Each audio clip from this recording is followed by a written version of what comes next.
제 수업 하겠습니다. 자, 우리 이제 지난 시간에 이제 양도소득세에 대해서 양도냐, 양도가 아니냐, 그리고 양도소득세 세금으로 과세되는 것은 어떤 자산을 팔아야 되느냐, 이런 과세 대상까지 봤어요.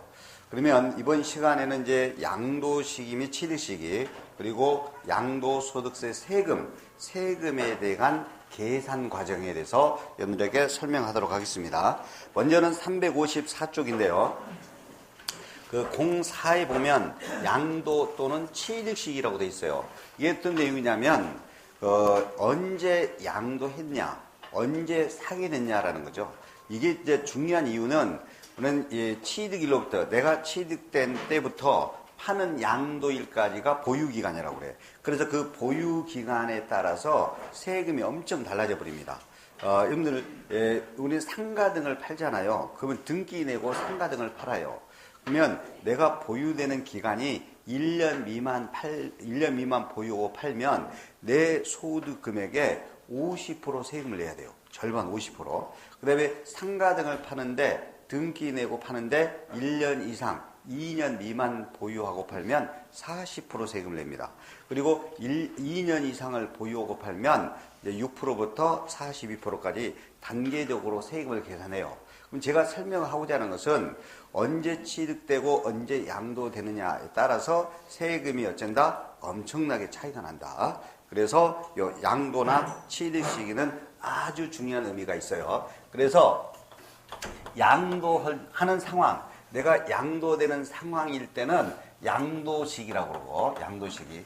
또는 내가 사는 상황일 때는 뭐랄까? 취득시기라고 그래요. 취득시기.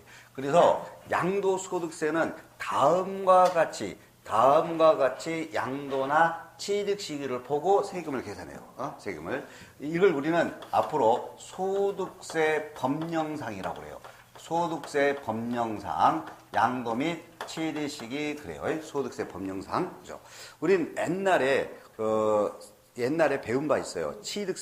취득세에서 취득시기에 배운 바 있죠. 그때 취득시기는 지방세법이라고 그래요. 지방세, 취득세, 등록면허세, 재산세 등 이러한 지방세 세금을 부과할 때 취득시기예요. 취득시기. 그걸 지방세법의 취득시기라고 그래요. 여기 그리고 양도소득세 계산하기 위한 양도 및 취득시기는 소득세 법령상이라고 그래요. 서로 달라요. 다릅니다. 달라요. 자, 제가 속이 상할 수도 있고 여러분들이 속이 상할 수도 있지만 옛날에 하나만 해봅시다.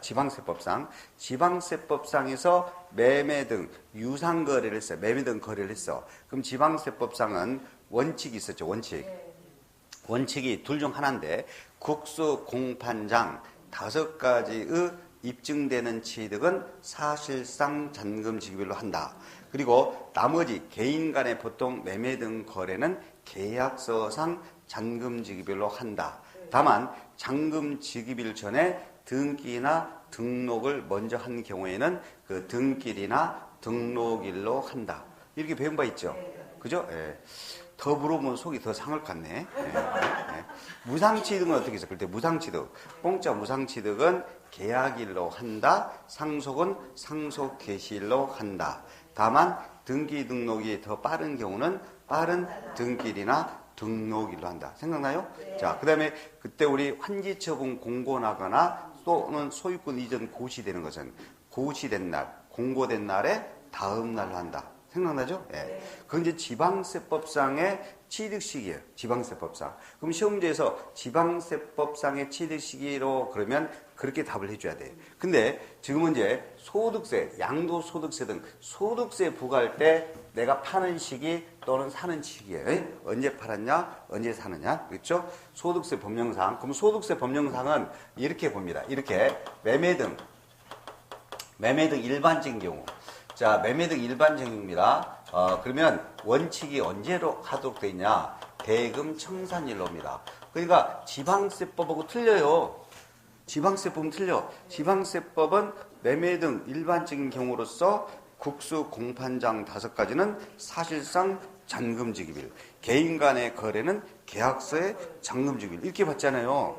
근데 양도소득세 계산할 때는 무조건 뭘로 봐? 대금 청산일로 보는 거예요. 대금 청산일이란 실제로 잔금을 주는 날 또는 받은 날.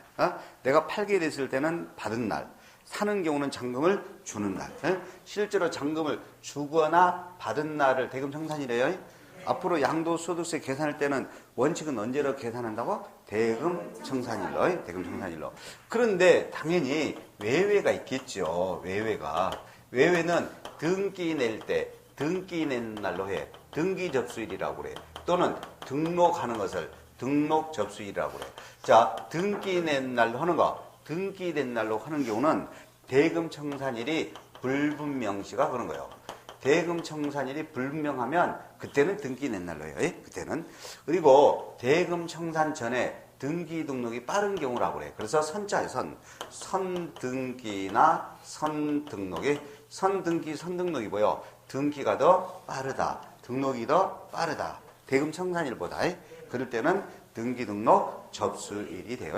그렇죠? 앞으로 여러분들이 중개업을 할 때 양도자 입장에서, 파는 사람 입장에서 양도소득세 계산할 때 언제를 양도나 취득 시기로 하느냐라고 물어보면 여러분들은 뭐요? 대금 청산일로 한다. 실제 잔금을 주는 날 또는 받은 날에 사는 시기, 파는 시기가 되는 거다. 근데 혹시라도 대금 청산 전에 등기 등을 먼저 하게 되면 언제로 한다? 등기 낸 날로, 등기 접수일로 한다. 이렇게 해야 돼요. 예. 그런데 우리가 거래라는 것이 매매 등 일반적인 거래만 있는 건 아니에요. 장기 할부로 팔기도 하고, 우리 지난 시간에 토지가 수용당하는 것도 양도라고 그랬죠? 그런 경우는 또 어떻게 볼 거냐? 이런 걸 전부 다 우리는 특수한 거래라고 그래요. 특수한 거래. 그럼 이 특수한 거래가 이제 여러 가지가 있어. 여러 가지가 있는데, 여기서 특수한 거래에서 이걸 좀 이해하고 하면 쉬워요.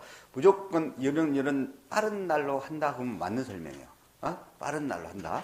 자, 이 특수한 거래에서 빠른 날로 한다 그러면 대부분 맞아요. 예. 여기도 공고나는 것도 있어. 공고. 그럼 공고나는 것은 뭐라고 해야 돼? 공고가 있은 날에 다음 날. 항상 공고 들어가면 뭐요? 다음 날. 알겠죠? 자, 그럼 이런 개념을 가지고 몇 가지 확인하겠습니다. 몇 가지 특수한 거래.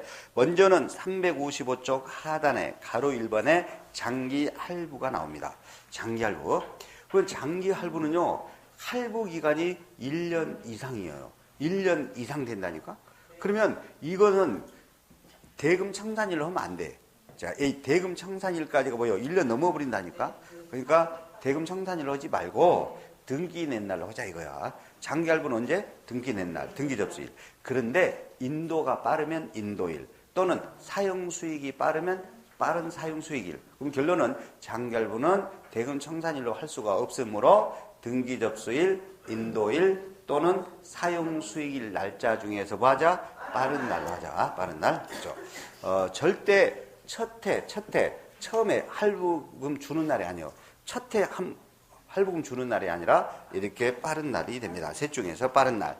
그러면 가로 2번 자기가 건설한 건축물도 그래요. 자기가 건설하는 것도 자 허가를 받아요. 보통은 허가 등에 의해서 취득을 해요. 허가 등. 그럼 건물을 허가 등을 받아가지고 취득하면 사용 승인서가 있어. 그렇죠? 그럼 사용 승인서 교부일이에요. 교부일. 근데 사용 승인서 교부일 전에 미리 임시 사용 승인을 받을 수도 있고 사실상 쓸 수도 있죠. 그럼 그중 빠른 날이 돼. 그럼 결론은 허가받은 것은 사용승인서 교부일, 임시사용승인일 또는요 사실상 사용일 날짜 중에서 빠른 날이 돼요. 근데 여러분 무허가는 허가 등을 안 받은 거 무허가는요 이거는 사용승인서가 없어요. 허가 안 받은 것은요 여러분 허가 안 받고 건물 줘봐 사용승인도 안 나옵니다. 임시 사용 승인도 못 받아요. 그러면 무조건 무허가는 사실상 사용일입니다. 허가받지 않는 것은 뭘로 한다? 사실상 사용일이 돼요. 그러면 작년에 출제된 건데 잠깐 확인만 359쪽에 이 359쪽에 예제를 보면 작년에 출제돼 버렸네요. 작년에. 올해 출제되면 좋을 뻔했는데 작년에 출제돼 버렸어요. 자, 거기 보시면 분명히 소득세법 시행령이란 말 써 있어. 그러면 소득세법에서 규정하는 양도나 또는 사는 취득식이라는 내용으로 틀린 것은 그랬어. 자, 1항은 자기가 건설한 건축물인데 허가를 받지 아니하고 건축하는 건축물, 허가 등을 받지 아니하고란 말 들어있죠. 그런데 추후에 나중에 사용 승인이나 임시 사용 승인을 받은 날 틀렸네요. 허가 등을 안 받았으면 사용 승인서도 없고 임시 사용 승인도 못 받아요. 그러니까 언제로 가야 돼? 사실상 사용일로 가야 돼. 허가 등을 안 받았잖아. 허가 등을 받지 아니한 건 무조건 뭘로 가야 돼? 사실상 사용일로 가야 돼. 그런데 추후 사용 승인이나 임시 사용 승인을 받은 날로 돼 있어. 잘못된 거죠? 그러니까 1번이 답이 1번이. 1번이. 네. 그래서 작년에 무조건 양도소득세 쪽에서 양도 및 취득식 나온다고 해가지고 여기서 안 나오면 내가 책임지다 그랬어. 나왔잖아. 나왔어요. 네. 나왔는데 근데 시험 본 사람은 자기가 틀려놓고는 안 해줬다라고 그래. 이제 자기가 틀려놓고는 안 해줬다고 합니다. 다 해줍니다. 해줘요. 네.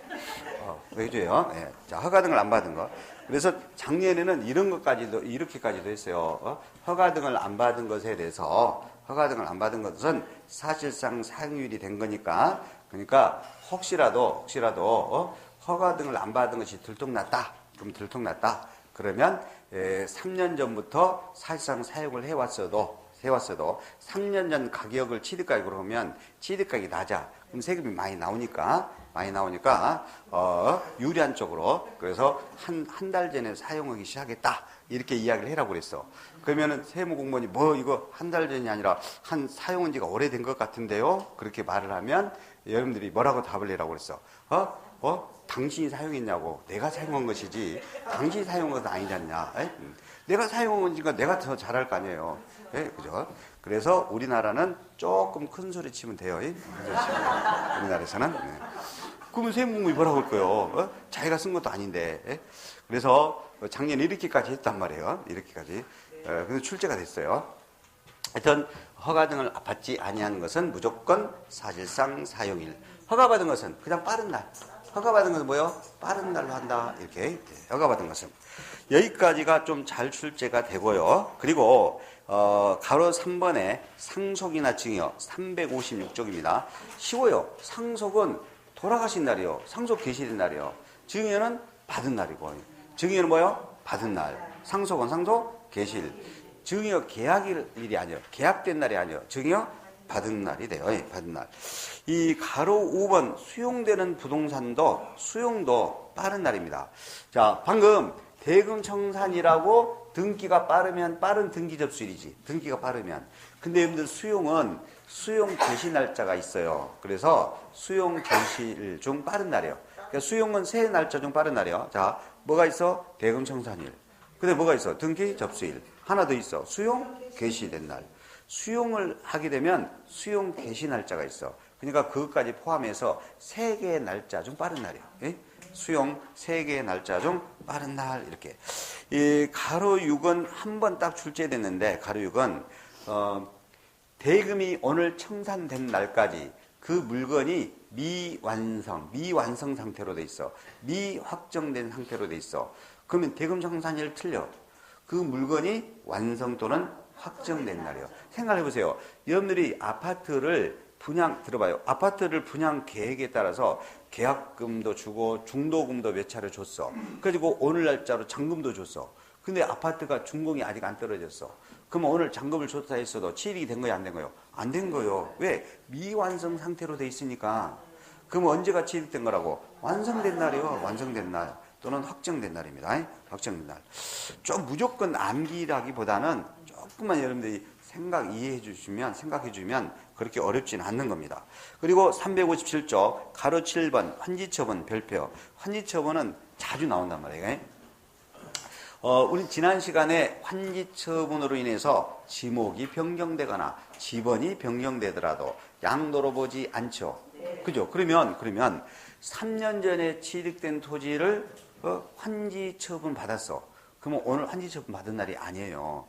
오늘 환지로 인해서 지목이 달라져도 나는 3년 전에 취득한 거예요, 원래. 그래서 환지 전자라는 말이 꼭 들어가야 돼. 환지 전이란 말. 환지처분 언제라고? 환지 전에 원래 토지 취득이요. 원래 토지 취득이래요. 환지 전에 토지 취득이 이렇게 돼야 돼. 다만 환지 처분을 하다 보면은 토지 면적이 더 종전보다 증가돼. 새롭게 증가 또는 감소돼. 그럼 증가되거나 감소돼. 이거는 이번에 증가되고 이번에 감소됐죠? 이거는 법률에 의해서 환지 처분이 되니까 환지 처분 공고가 반드시 나. 그러면 공고가 있은 날에 다음 날 그러면 돼. 증가되거나 감소된 부분은 환지 처분 공고가 있은 날에 다음 날. 원래는 환지 전에 취득일. 환지 처분 받은 날이 아닙니다. 환지 처분 받은 날이 아니에요. 그 다음에 다른 거 볼 필요 없고 10이 이제 3번이에요. 10. 10이 지금 뭐라고 돼 있냐면 취득시기 의제라고 돼 있어요. 취득시기 의제. 지방세법은 이런 거 없어요. 지방세법은 취득시기 의제 이런 거 없어요. 양도소득세만 있어요. 양도소득세. 그리고 무조건 거기 동그라미 1번 토지건물만 나와. 토지건물. 토지건물 등만 나옵니다. 자, 제가 봐요. 제가 74년도면 오래된지 74년도에 취득을 했는데 그 당시 3천만 원 주고 취득을 했어. 자, 74년도에 3천만 원이면 엄청 큰 돈입니다. 74년도에 제가 딱 초등학교 1학년입니다. 그럼 나이 계산이 돼버리죠. 74년도 초등학교 1학년이니까 나이가 나와버리죠. 근데 74년도에 내가 초등학교 1학년 때 저희 아버지가 3천만 원 주고 임야를 샀어요. 임야. 지금으로부터 상당히 꽤 오래됐죠. 그래가지고 이번에 팔아. 이번에 2019년도에 양도를 합니다. 그런데 양도를 했는데 20억에 양도를 해요. 그럴 수 있지. 오래됐으니까. 그러면 양도가액 20억에서 취득가액 3천만 원 빼. 그러면 양도 차익 소득이 얼마 벌었어? 19억 7천만 원 벌었잖아요. 그러면 19억 7천만 원 갖고 세금을 계산하면 엄청나게 세금이 많이 나오겠죠? 그러면 팔아라. 그러면 팔겠어 안 팔겠어? 안 팔아요. 세금이 엄청 나오니까.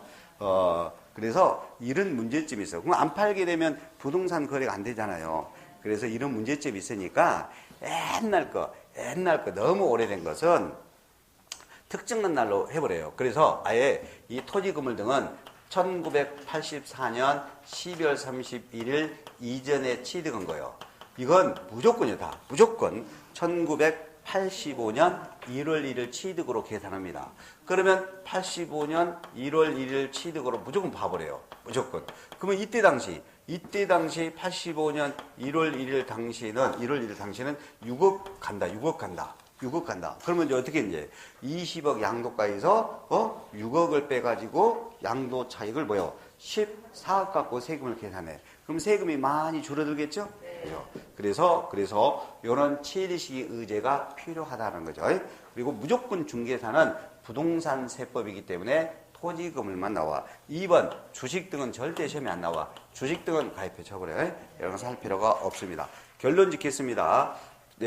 1984년 12월 31일 이전에 취득한 토지나 건물 등은 전부 다 1985년 1월 1일 취득으로 계산합니다.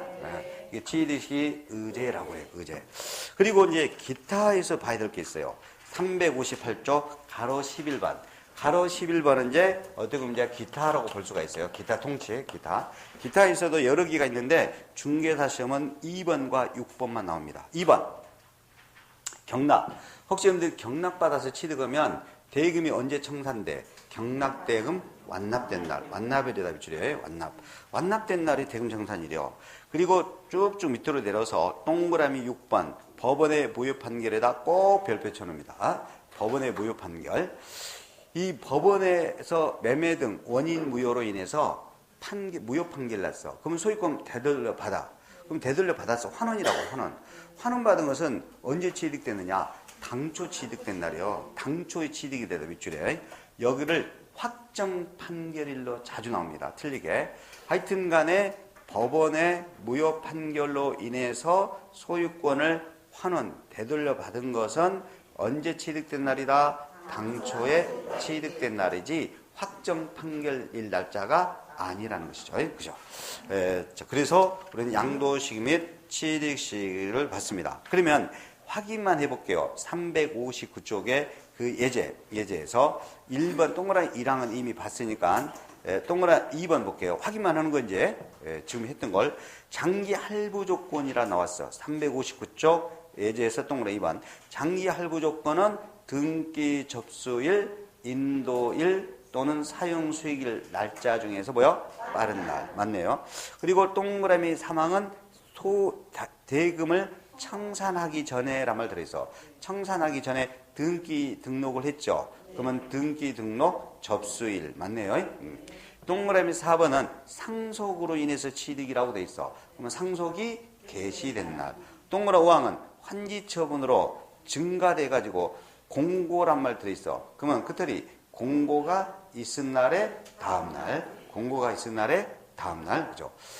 그래서 동그라미 1번만 틀리고 나머지는 맞았고, 앞으로 다시 출제된다면 무효 판결 부분에서 낼 거란 말이야. 무효 판결 부분으로 환원받은 것을 확정 판결일 이렇게 틀게 나옵니다. 절대 확정 판결일이 아니라 당초의 취득일이다. 당초의 취득일 꼭 알아두시기 바랍니다. 자, 그러면 이제 360조. 자, 지금부터 이제 세금을 계산하도록 하겠습니다. 자, 세금을 계산. 05 양도소득세 세액계산이다라고 돼 있어요. 세액계산. 자, 세액계산 과정을 제가 써볼게요. 양도소득세는요, 제가 이렇게 쓰는 이런 형태로 계산해야 됩니다. 자기 마음대로 계산하면 안 돼요. 양도소득세는 일단 양도가액을 결정해야 돼. 내가 얼마에 팔았는지 양도가액을. 양도가액 갖고 그대로 세금을 계산하는 거 아니에요. 내가 이거 샀을 때 돈이 들어갔을 거 아니에요. 그래서 여러 가지 필요 경비를 빼줘요. 근데 빼는 필요 경비가 당연히 취득가액이 있어. 취득가액. 그 다음에 취득가액을 마이너스 필요 경비를 빼줘요. 산 금액을. 그런데 여러분들 사가지고 취득해가지고 보유하다가 확장도 하죠. 증축도 하죠. 리모델링 같은 것도 헐고 막 그럴 거 아니에요. 그러면서 추가적으로 뭐가 생겨? 지출이 생겨. 그런 추가적인 지출, 확장비 등을 앞으로 자본적 지출액이란 말 써요. 자본적 지출액. 알겠어요? 확장비 등을. 그리고 이제 팔 때도 소개비 등이 들어가죠. 신고서 작성비, 소개비 등 팔 때. 그런 것을 팔 때 들어가는 비용을 양도 비용이라고 그래. 그러면 자본적 지출액인 확장비나 또는 팔 때 소개비 등은 취득가액이 아니죠. 취득가액이 아니다 그래서 기타란 말 써요. 기타 필요 경비예요. 그러면 우리 양도가에서 빼는 필요 경비는 세 가지가 있어. 취득가액, 취득 후 확장비, 자본적 지출액, 팔 때 소개비, 양도 비용도 세 개 합을 필요 경비라고 그래. 그러면 이 필요 경비를 빼서 나오는 이 내가 번 거를 양도 차익 그렇게 양도 차익. 양도 차익은 양도가에서 뭘 빼야 돼? 들어간 경비 빼야 돼. 경비 빼야 돼. 경비 빼고 난 후 금액이 양도 차익 그럽니다. 근데 경비가 더 많이 들어가 버리면 양도 차손이란 말 써요. 경비가 더 많이 들어가 버리면 양도 차손이. 경비는 세 가지가 있어. 취득가액, 자본적 지출액, 양도 비용. 조금 이따 좀 설명할게요. 자, 그다음에 우리는 세금은 항상 과세 표준에다가 세율을 곱해야 돼. 그래서 현행 양도소득세는요, 이 양도차익에서 일정한 몇 가지만 그래. 다 그런 거 아니에요.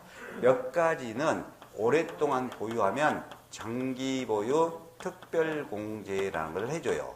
이것까지 뺀 후 금액을 앞으로 양도소득 금액이라고 말합니다. 그러니까 앞으로 양도소득 금액 계산이면 얼마냐라고 계산 문제가 과거에 낸 적이 있어. 그러면 여기까지만 빼야 돼. 장기 보유까지. 요놈까지만 빼는 걸 양도소득 금액이라고 그래. 근데 세금은 과세 표준에다 곱해야 되거든. 양도소득 과세 표준 요거에다가 이 과표에다가 곱하기 양도소득세 세율. 그래야 양도소득세 산출세액이라고 그러거든요. 그러면 이 과세 표준은 이 양도소득 금액 여기에서 기본공제를 하도록 돼 있어요. 양도소득 기본공제를 하도록 돼 있습니다. 기본공제까지 해야 과세표준이고 여기다 세율 곱해서 산출세를 냅니다. 그렇죠? 네. 그래서 꼭 순서 지켜줘야 돼요. 순서. 27회 때죠. 몇 년 전 27회 때는 이렇게 틀리게 나온 적이 있어요. 이렇게 틀리게 나온 적이 있어. 양도가 요거에서 그랬어. 요거에서 장기보유 특별공제 요거를 마이너스 빼면 양도소득 금액이 다 틀렸어요. 이게 답이었어요, 이게 답이었어요. 양도소득 금액은 양도가에서 장기보유를 빼는 것이 아니라 위에 읽어보세요. 양도 차익에서 장기보유를 빼야 양도소득 금액이에요. 이걸 말장난으로 틀게 낸단 말이에요. 말장난으로 틀게 냅니다. 주의해야 돼요. 자, 다시 한번. 양도가액에서 이러한 취득가액 등 필요금을 빼면 양도차익, 장기보유를 빼면 양도소득금액, 기본공제 하나 더 추가 빼면 과세표준. 여기다 세율 곱해서 산출세금을 내요. 그렇죠? 근데 이제 이 산출세금에서 내가 낼 돈, 실제 낼 세금을 계산해야 되는데 여기 밑에다가 쓰기가 제가 키가 커가지고 허리 아파서 못 써요. 그래서 이쪽에다 쓰겠습니다. 이쪽에다. 자, 지금 이렇게 이제 여기까지 나왔어요. 이게 산출세. 그러면 산출세액이 나왔으면 산출세금이 얼마가 나왔어? 그럼 이거 갖다 내면 되는데 세금이라는 것은 또 특례상 또 이런 것도 있어. 세금이라는 것이 감면받을 수도 있어. 그걸 우리가 세액 감면 또는 감면세액이라고 해. 세액 감면이라고 해도 되고 감면이란 말 먼저 써도 돼. 똑같은 말이에요. 감면되는 세금이 있어. 빼야 돼, 그러면. 그 다음에 그 공제가 되는 거 있어. 마이너스. 공제되는 세금도 있어. 그러면 감면이랑 공제되는 세금을 빼서 뺀 나머지 세금을 결정세금이라고 해. 결정세금. 작년에 실제 이 지문 나왔어요. 기출문제. 작년에. 거짓말 안 합니다. 저는 확인해 보면 돼요. 작년에 이렇게 틀리게 나왔어요. 틀리게. 미등기 양도자산, 등기 안 하고 판 양도자산에 대한 문제가 나왔는데 옳은 것은 그랬는데 틀린 지문으로 이렇게 나왔어요. 미등기 양도자산은 그랬어요. 미등기 양도자산은 이 결정세금 여기다가 100분의 70을 곱해서 산출세금으로 한다. 말도 안 되고 있어요. 말도 안 되고 있어. 결정세금에다가 100분의 70 세율로 곱하는 것이 아니라니까요. 미등기 양도자산은 항상 세율은 뭐에다 곱해야 돼? 과세표준에다 곱해줘야 되는 거예요. 그래서 미등기 양도자산은 과세표준에 100분의 70 세율을 곱하여 이를 산출세액으로 한다. 이렇게 설명을 해야 되는데 말을 이렇게 내버렸다니까? 말을 미등기 양도자산은 결정된 세금에다가 100분의 70을 곱해가지고 산출세금에다가 가산한다? 이렇게. 말도 안 되는 소리를 해놨어요. 그래서 주의해야 돼요. 주의. 우리는 산출세액에서 감면세액, 공제되는 세금을 빼면 뭐라고 그래? 결정세액이라고 그래. 결정세액. 근데 이제 신고납부 등을 안 하면 추가 붙는 것이 있지. 가산세. 이 가산세까지 더해버리면 총결정세액이라고 해. 총결정세액. 근데 이제 양도소득세는 이 예정신고납부가 있어. 예정신고 2개월 안에. 그러면 예정신고 이미 했어. 이미 기짜요. 이미 예정신고로 납부된 세금이 있어. 그럼 이미 낸 세금을 빼고 나머지만 내야 돼. 나머지를 뭐라고 하냐면 차가감, 가산, 차가감 납부세금이라고 그래. 그런데 이미 기납부 요놈이 더 커. 미리 낸 것이 더 커. 그러면 마이너스가 나와. 마이너스가 나온 것은 되돌려받아. 이걸 환급세액이라고 그래. 그러니까 차가감에서 납부하거나 환급받을 세금은 기납부 세금을 빼야 돼요. 이미 낸 세금을 빼서 많이 내버렸으면 환급받고 적게 냈으면 차가감 납부하고. 그렇죠? 그래서 세금은 양도소득세는 이렇게 계산합니다. 이렇게. 종합소득에 합산하지 말고 따로 이렇게 계산합니다. 이렇게. 이런 걸 뭐라고 그래? 분류과세라고 그래. 양도소 이렇게 분류과세. 그러면 여러분들이 출제자라 하더라도 이 계산 과정에 대해서 문제 내야 돼, 안 내야 돼? 안 내야 돼? 안 내면 출제자가 잘못된 거예요. 반드시 어떻게 계산되는지 출제. 그래서 여기 부분에서 2문제 정도가 출제돼요. 2문제 정도가. 자, 우리 교재도 페이지가 여러 페이지를 할애해가지고 써져 있습니다. 자, 그러면 지금부터 이제 계산 과정을 하나하나씩 설명할게요. 설명할게요. 당연히 시간이 필요해요, 이거. 양도소득세 아주 복잡한 부분이에요. 자, 그러면 이제 지금부터 이제 계산 과정을 설명하는데, 제일 첫 번째는 이 양도로 인해서 내가 이익을 얼마 받는지, 이걸 계산해야 돼. 양도로 인해서 이익을 얼마 받는지. 그러면 양도가액을 결정해야 돼. 양도가액을. 그럼 현행 소득세법은 무조건 양도가액을 실제로 내가 판 양도가액으로 하도록 돼 있어. 그럼 내가 실제로 판 양도가액이 5억에 팔았다. 그럼 5억으로 하도록 돼 있어. 양도가액을 뭘로 하도록 돼 있다? 실제로 양도한 거. 실제로 양도한 거. 실제 양도가액이라고 그래. 그러면 양도가액이 실제 양도가액으로 이걸 했으면 빼는 필요민 취득가액 요것도 함께 실질가액으로 해야 돼. 함께. 양도가 네가 실질가액이면 빼는 경비도 함께 실질가액 돼야 돼. 실제로. 그러니까 빼는 취득가액을 뭘 해야 돼? 실질 취득가액으로 하도록 돼 있어. 그러면 이때 실질 취득가액은 들어봐요. 실질 취득가액은 내가 실제로 과거에 매입 금액이라고 그래. 얼마에 매입했냐? 3억에 매입했어. 3억에 매입했어. 3억에 옛날에 취득했다 이거요. 그러면 3억에 취득했는데, 근데 여러분들 이렇게 3억 주고 취득하면 취득세 세금 득이 나오죠. 토지건물 취득하면 취득세 등 내야 되잖아. 또 등기될 때 등기 이전비 등. 살 때 또 중개 수수료 등. 뭐 그런 것도 들어갈 거 아니에요. 그런 것들 우리가 이제 취득세 등이라고 해요. 시험 문제는 취득세 등. 취득세만 있는 거 아니야. 소유 등기 이전비. 내가 샀으면 이제 내 명의로 소유권 이전해야 될 거 아니야. 그럼 이전 등기비 등등. 또 취득할 때 중개 수수료. 뭐 그런 것들이요. 그런 것들. 뭐 그런 것들이 이것저것 해서 900이 들어갔다 이거예요. 900이 들어갔다. 근데 이것만 있나요? 기타가 또 있어. 기타가 또 있습니다. 기타 취득할 때. 기타 뭐 이런 것도 있습니다. 기타 내가 취득을 했는데 딴 사람이 소유권 소송을 걸어버린 거예요. 그러면 취득을 위해서 소유권 소송이 생겼어. 그러면 소송 비용 등이 들어가잖아. 뭐 그런 것도 있을 수 있어요. 기타. 또 장기 할부로 사면 이자를 더 보태서 사. 뭐 그런 것들은 이제 기타 부대원가라고 그래. 그러면 기타 부대원가가 300만 원이 들어갔어. 그럼 이것도 취득가액에 포함해야 돼. 그래서 웬만한 것들은 취득가액이다 이렇게 다 더해서 실질 취득가액으로 해요. 그러면 실질 취득가액이 3억 1200이네. 3억 1200을 빼야 돼요. 그렇죠? 그런데 요 취득가액이요. 이렇게 필요금비로 안 빼주는 것이 있어. 안 빼주는 것은 이 취득대금 3억으로 취득할 때 돈이 내가 1억밖에 없어. 그러면 3억짜리 살려면 내가 1억밖에 없으면 2억은 뭐예요? 대출받아야지. 그럼 대출받아서 취득하면 대출금에 대해서 이자가 나가. 이런 것은 안 빼줘. 필요금비로 인정을 안 해줘요. 안 해줍니다. 또 요 취득대금을 몇 차례 중도금이랑 이렇게 나눠서 줘. 그러면 지급길 날짜에 지급을 못해. 그러면 연체되면 지급길 지연되면 연체자가 생기죠. 이런 것도 필요금비로 인정을 안 해줘. 안 해줘요? 이해됐나요? 네. 그러니까 결론은 웬만한 것들은 필요금비로 이렇게 다 더해서 마이너스 필요금비로 인정을 해주는데 지급길 지연 이자 등 그런 거 안 된다. 취득대금의 대출금 이자 안 된다. 자, 그리고 실질 취득가액으로 이렇게 빼면 나머지 기타 취득가액 말고도 더 경비가 또 있잖아. 그러면 나머지 경비도 실제로 지출한 확장비 등 자본적 지출액.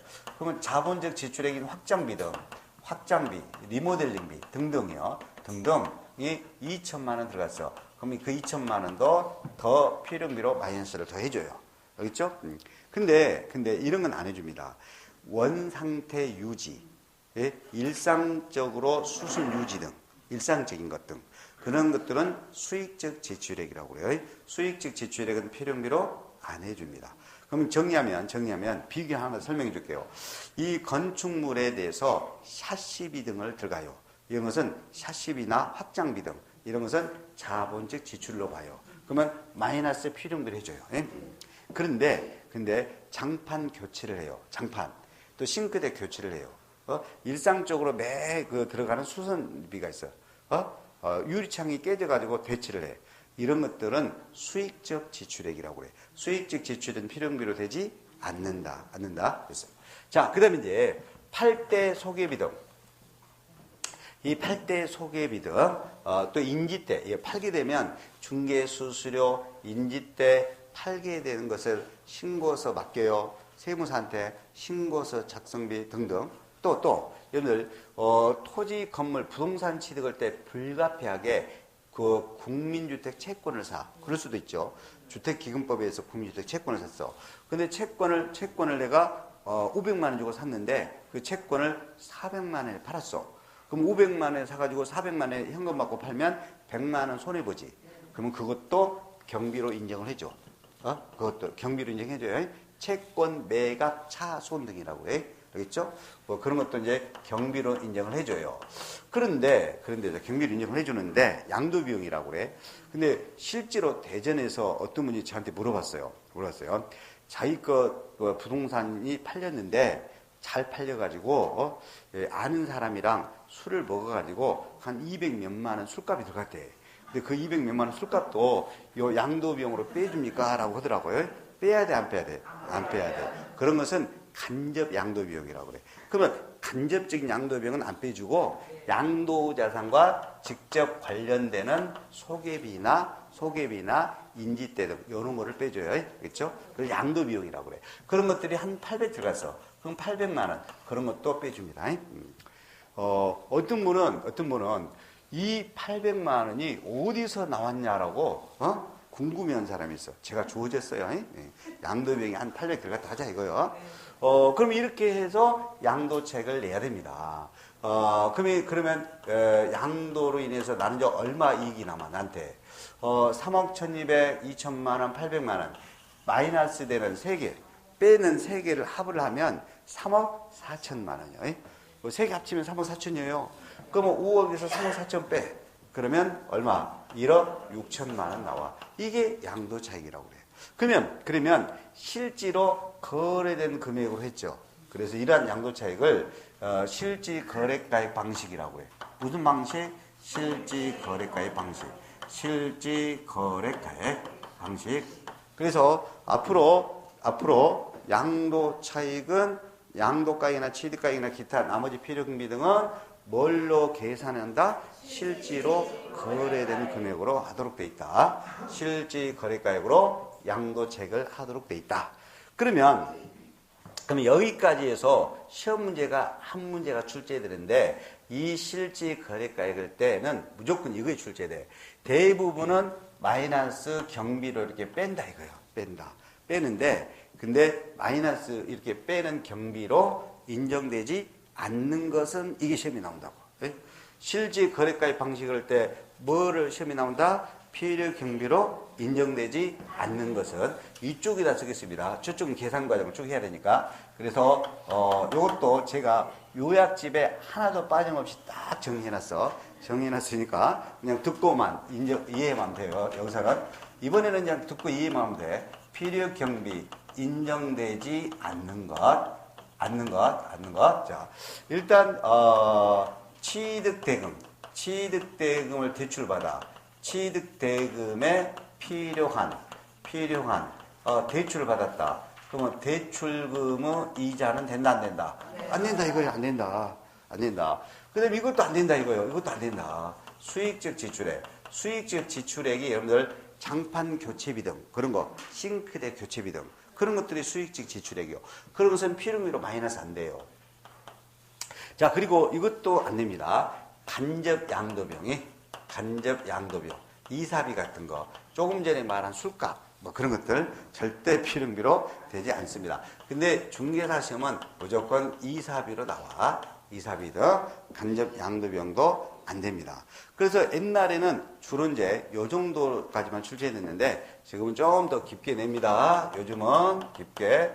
이것도 필요미가 안 된다고 했어요. 지급길 지연에 대한 이자. 흔히 뭐 연체이자지. 연체된 거 이자. 그죠? 그 다음에 너무 잘 나오는데 이거 이제 제일 어렵게 되면 이거요. 다른 소득 금액. 대표적으로는 예를 들어서 사업소득 금액으로 거의 내. 사업소득 금액. 그러면 다른 사업소득 금액 등. 그러면 사업소득 금액 등 다른 소득 금액 계산할 때 다른 데 소득 금액 계산 시 필요 경비 산입액. 다른 데에서 뭐 해버렸다고요? 필요 경비로 이미 산입됐다. 그럼 이중으로 필요경비는 될 수 없잖아요. 그래서 다른 데서 필요경비 산입액도 안 된다는 거예요. 예? 안 된다. 안 된다. 그 다음에 이것도 안 된다는 거예요. 상속세나 증여세. 증여세 등도 안 된다. 그런 경우 있거든. 아버지가 4년 보유하다가 아버지가 퍽 흘러가다 사망했어요. 그래가지고 내가 상속받았어요. 그래서 상속세 5천만 원 냈거든요. 그 5천만 원 냈어. 상속세. 그래가지고 한 3년 더 보유하다가 내가 오늘 팔아. 그럼 오늘 양도가액에서 내가 상속세 3천만 원, 5천만 원 냈네. 필요경비를 뺀다, 못 뺀다? 못 빼. 못 빼요. 안 됩니다. 네. 증여받아서 증여세 내고 팔아. 그러면 증여세도 필요경비로 안 됩니다. 안 돼요. 증여세도 안 된다는 것도. 이 정도로 알아두시고 하나만 더. 그러면 취득세, 세금 등 같은 거, 등기 이전비, 등기비 등 그런 것들은요. 해당 관공서를 통해서 내가 얼마 취득세 냈다, 얼마 이전비, 등기비 냈다. 이것이 다 드러나. 그렇기 때문에 내가 지출 증빙을 확인 안 해도 돼. 확인 안 해도 돼. 그러나 확장비 같은 거 이거는 말로 확장비 얼마 들어갔습니다. 인정을 해줘 안 해줘? 안 해줘요. 안 해줍니다. 그래서 확장비인 자본적 지출액이나 탈대 중개인 소개비 등 이런 것들은요. 이런 것들은 세금 계산서나 영수증 등으로 이걸 법정 증명 서류라고 그래. 법정 증명 서류를 수치해서 받아가지고 보관해야만 필요경비로 인정을 해줘요. 알겠죠? 근데 작년부터는 이 자본적 지출액이나 양도비용 등에 대해서 법정 증명 서류를 수치 보관하지 않더라도 금융기관이라고 그래. 금융기관 증명 서류에 의해서 지출 사실이 확인되더라도 필요경비로 인정을 해줘요. 예를 들면 우리가 계좌로 이체해줘. 그러면 이체증, 입금증 있죠. 그런 걸로 확인되더라도 작년부터는 필요경비로 인정을 해줘요. 알겠죠? 그럼 결론은 자본적 지출액 등은 법정 증명 서류를 수치 보관하거나 또는 금융기관 증명 서류인 이체증 등으로 지출 사실이 확인된 경우에만 필요경비로 인정을 해줘요. 그러면 그러한 그 증명 서류로 확인되지 않는 지출액 등은 필요경비로 돼야 한대요. 안 됩니다. 안 됩니다. 안 돼요. 그래서 작년에 꼭 그거 개정돼가지고 출제된다고 했어. 그래서 작년 지문에 이런 말이 나왔어. 자본적 지출액 등은 법정 증명 서류를 수치 보관하지 않고 또 금융기관 증명 서류에 지출 사실이 확인되지 않더라도 필요경비로 인정을 해준다. 그래서 맞는 거예요, 틀린 거예요? 틀린 설명했어요. 틀린 설명. 여기 안 써도 되겠죠? 여기 안 써도 돼요. 그죠? 이런 거 등 했어요. 자, 그러면 지금까지 이제 실질 거래가액으로 양도차익을 계산하는 걸 봤어요. 근데 이제 여러분들이 이제 궁금증이 생긴단 말이야. 궁금증이. 이 실질 거래가액을 내가 확인이 모를 때는 어떻게 할 거야, 이거? 실질 거래가액을 모를 때, 확인할 수가 없을 때, 옛날에 오래전에 취득해가지고, 이거 내가 얼마 주고 취득했는지 우리가 취득가격을 확인할 수 없어. 뭐 이런 경우는 어떻게 할 거냐. 그래서 실질 거래가액으로 계산할 수 없는 상황이 생길 때는 외외로 다른 방식으로 해요. 이 다른 방식이 뭐냐? 추계 방식이라고 해. 뭐야? 추계 방식. 이제 금액을 추계를 해. 추계를 합니다. 자, 그러면 이제 양도를 했단 말이에요. 양도를 했는데 5월 3일 날짜로 양도를 했어. 그런데 양도가액을 얼마인지 확인이 안 돼. 또는 인정을 안 해줘. 세무서장이 내가 판 양도가액을 인정 안 해준다니까?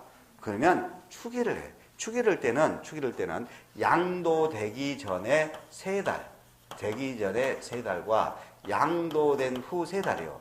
그래서 이걸 우리가 양도일 전후 최근이란 말을 써요. 최근. 그럼 6달이네. 양도 전후 양쪽 3달 사이. 이 사이에 매매로 6억으로 매매로 됐어. 그러면 매매된 6억 거래 가격이 있지. 그러면 이거를 양도가액을 해버려. 이거 6억을. 이걸 우리는 매매 사례가액이라고 그래요. 뭐라고 한다고요? 매매 사례가액. 근데 이 최근에 매매 사실이 없어. 그러면 최근에 매매 사실이 없어. 그러면 이 최근에 감정기관에 의해서 이 양도자산에 대해서 감정을 받았어. 감정. 그럼 뭐가 있어? 감정가액 있잖아. 그러면 그 감정가액을 양도가액을 해버려. 그 감정가액을. 근데 감정가액도 없어. 그러면 최근에 아예 매매 거래도 없고 최근에 감정받은 감정기관에 감정가액도 없고 그럼 어쩔 수 없네. 양도가액을 뭘 할 수밖에 없어. 개별 공시지가 등 법률에 의해서 공시하잖아. 공시. 그 공시가격이 기준시가야. 기준시가라는 거야. 기준시가. 공시된 거. 예를 들면 뭐 토지 같은 경우는 5월 달에 공시되는 개별 공시지가 등 뭐 이런 걸 한다 이 말이야. 예. 그래서 순서 지켜줘야 돼. 매매 사례가액, 감정가액, 기준시가액. 알겠죠? 그래서 매감기 그러면 돼. 매감기. 쉽네. 매감기. 이런 순서로. 그죠? 그러면 이거 보세요. 취득가격을 만약에 그러면 취득가격을 확인할 수 없으면 어떻게 해야 될까? 취득가격을 모르겠어. 취득가격을. 그러면 옛날 3년 전 7월 1일 날 취득을 했어. 지금으로부터 3년 전에 7월 1일 날 취득을 했어. 그러면 취득이 되기 전에 3달, 취득되기 전에 3달, 취득된 후에 두세 달. 이걸 최근이야, 최근. 그러면 취득일 최근이요. 취득일 양쪽 전후 3개월, 최근에 매매된 거래 가격이 있어. 그럼 그 매매된 사례가액으로 한다 이 말이야. 취득할 때 매매 사실이 있어. 그럼 그걸로 해. 없으면 감정가액으로 해. 감정가액. 없으면 환산하도록 돼 있어. 뭘 환산하느냐?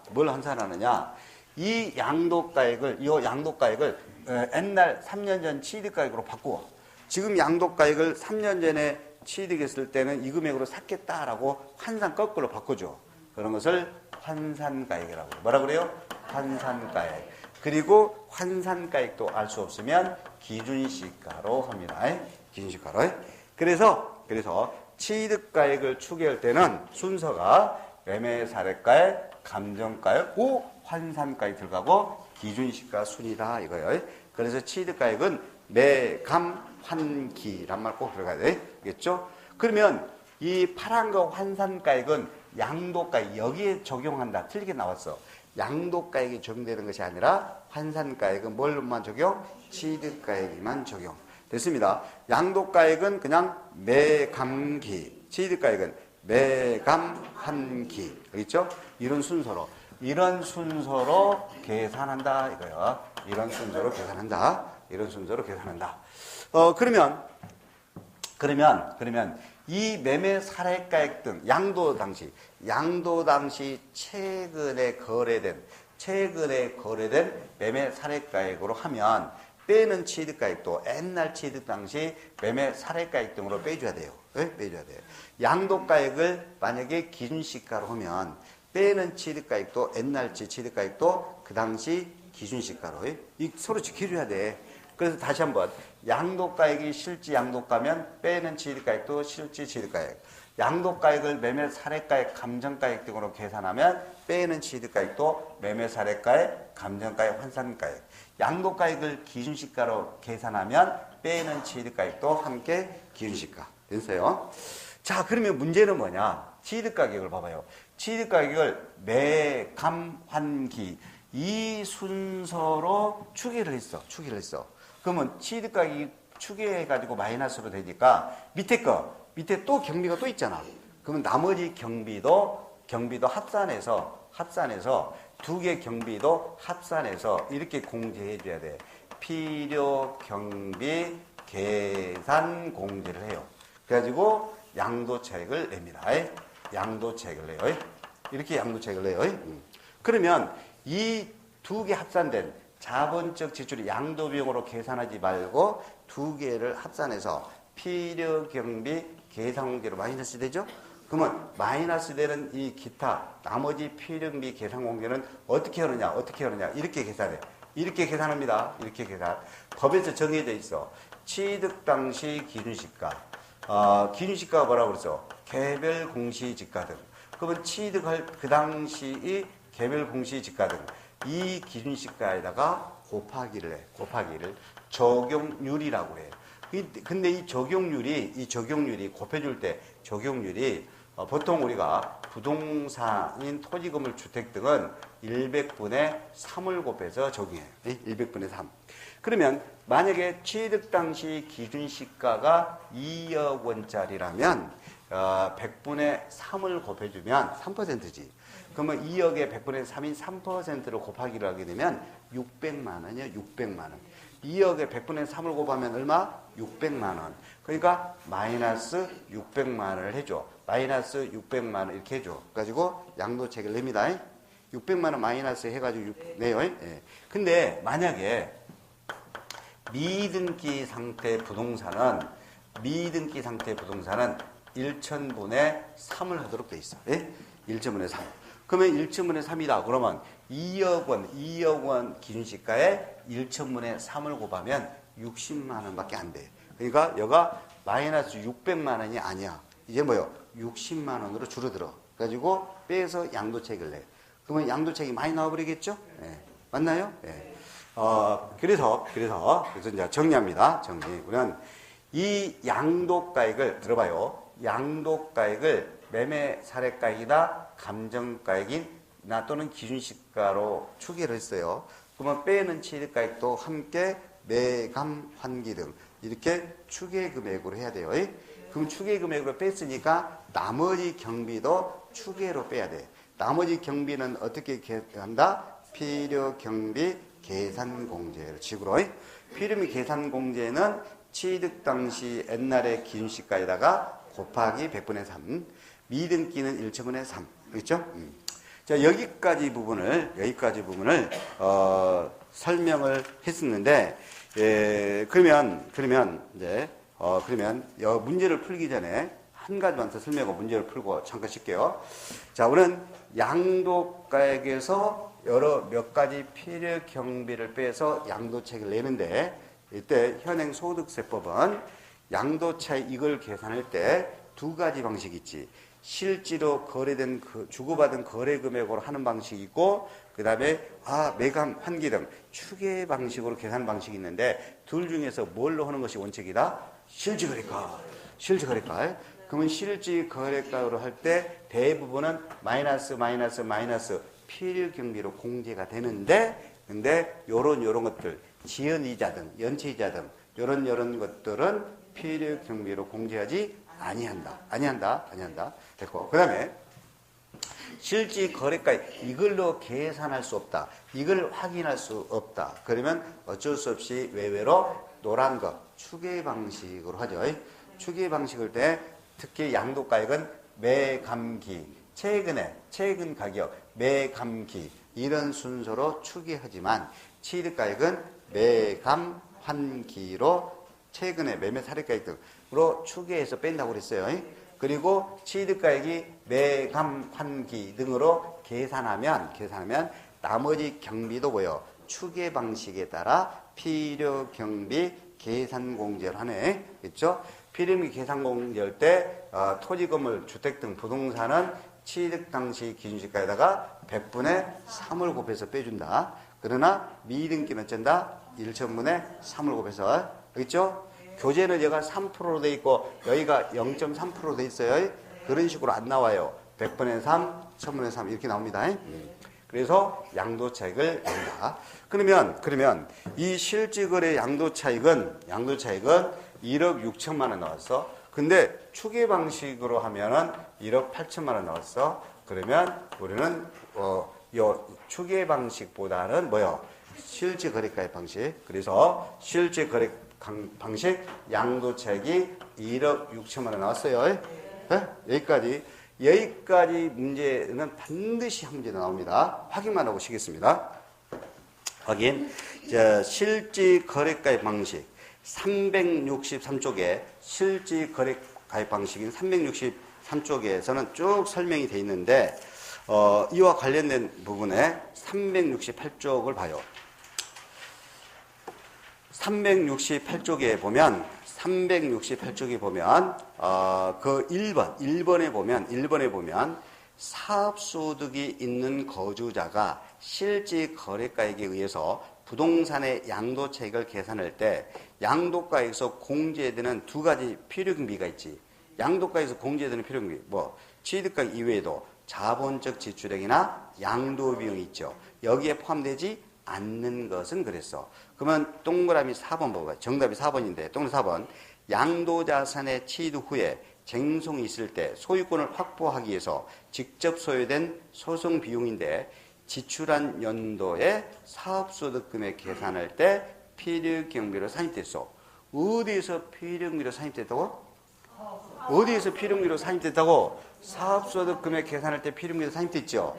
그러면 또다시 이쪽에서 필요경비로 인정을 돼야 안 돼? 안 돼. 그래서 4번이 정답이야. 예? 이렇게 답이 보여요. 답이 보입니다. 그러니까 해놓기만 하면 답이 보여요. 예? 예. 자, 그 다음에 369쪽에는 제목이 뭐라고 돼 있어? 추계 결정으로 돼 있죠. 그러면 추계로 계산되는 거. 추계로 계산할 때는 거기 순서 나왔네. 가로 1번 매매 사례가액, 가로 2번 감정가액, 그 다음에 환산한 취득가액, 넘겨서 기준시가액, 있죠? 이를 우리는 매감 환기가 되는 거죠. 근데 환산가액은 취득가액에만 해당돼요. 환산가액 파란 것은 취득가액에만 해당돼. 양도가액은 해당이 안 돼요. 안 됩니다. 자, 그러면 다른 내용 할 필요 없어. 그러면 문제를 좀 확인해 보면 374쪽에 2번으로 보겠습니다. 374쪽에 2번으로 보면은 양도차익 계산에 관한 설명으로 틀린 것이라고 돼 있어. 틀린 거. 동그라미 1항을 볼게요. 취득 당시 실질 거래가액으로 확인할 수 없을 때, 그럼 확인할 수 없으면 매매 사례가액, 환산가액, 감정가액, 기준시가를 순차로 적용하여 산정한 가액을 취득가액으로 한다? 맞아요? 틀려요? 틀렸어요. 왜 틀렸어요? 순서가 바뀌어버렸네. 매감환기 이렇게 나와야 돼. 매매사례가액, 감정가액이 나와야 되는데 환산가액하고 감정가액하고 순서가 뒤바뀌어졌죠? 그래서 1번이 틀린 겁니다. 1번이 틀린 거예요. 그러니까 다른 데서 제가 이렇게 강의를 해줬더니 그분이 그러더라고. 혼자 공부할 때는 왜 동그라미랑이 왜 틀렸는지 모르겠다고 했는데 순서가 틀렸다 이거예요. 여러분들이 실제로 시험을 봤을 때 이걸 맞췄을까? 여러분들도 순서, 매감 환기란 말 순서로 이렇게 한다 라는 것을 설명되지 않았을 때는 무조건 이것도 틀렸을 겁니다. 그렇죠? 꼭 순서 지켜줘야 돼요. 매감 환기 됐어요. 그 다음에 동그라미 2항을 한번 볼게요. 동그라미 2항. 양도와 취득 시 실질 거래가액을 확인할 수 있어요. 있어. 확인할 수 있는 경우는 나왔죠. 그러면 뭘로 계산? 실질 거래가액으로 해야 돼. 동그라미 3항. 취득가액을 뭘로 했어? 실질 거래가액으로 하면 자본적 지출액도 뭣도 자본 지출액도 함께 필요경비에 포함을 해주죠. 그 다음에 또 4번 취득가격을 매매사례가액, 매매사례가액, 매감 환기, 매매사례가액 등으로 하게 되면 기타 나머지 필요경비는 취득 당시 기준시가인 개별공시시가에다 얼마 곱해? 100분의 3을 곱하잖아. 여기 봐세요. 봐봐요. 봐봐. 취득가액을 노란 거 매매사례가액으로 하게 되면 기타 필요경비 계산공제요. 취득 당시 개별공시지가에다 얼마 곱해? 100분의 3을 곱해요. 미등기는 1천분의 3을 곱해야 되고, 이거 했을까요? 이거 제대로 공부 안 해놓으면 몰라, 이거. 봐요. 매매 사례가액을 취득가액으로 매감 환기로 해버리면 나머지 거, 기타 경비는 필요 경비 계산 공제. 취득 당시 개별 공시 지가 등의 100분의 3을 곱해서. 미등기는 1천분의 3을 곱해서. 맞아요? 네. 그래서 동그라미 4번 지문도 맞아. 동그라미 5항. 양도가액을 기준시가로 하면 뭣도? 취득가액도 기준시가로 돼요. 자, 그래서 이번 시간에 몇 가지 계산 과정을 봤어요. 이거 양도 차익 여기까지 계산되는 것을 봤어요. 다음 시간에 요거 이 부분 다음 시간에 또 설명합니다. 좀 쉬었답니다.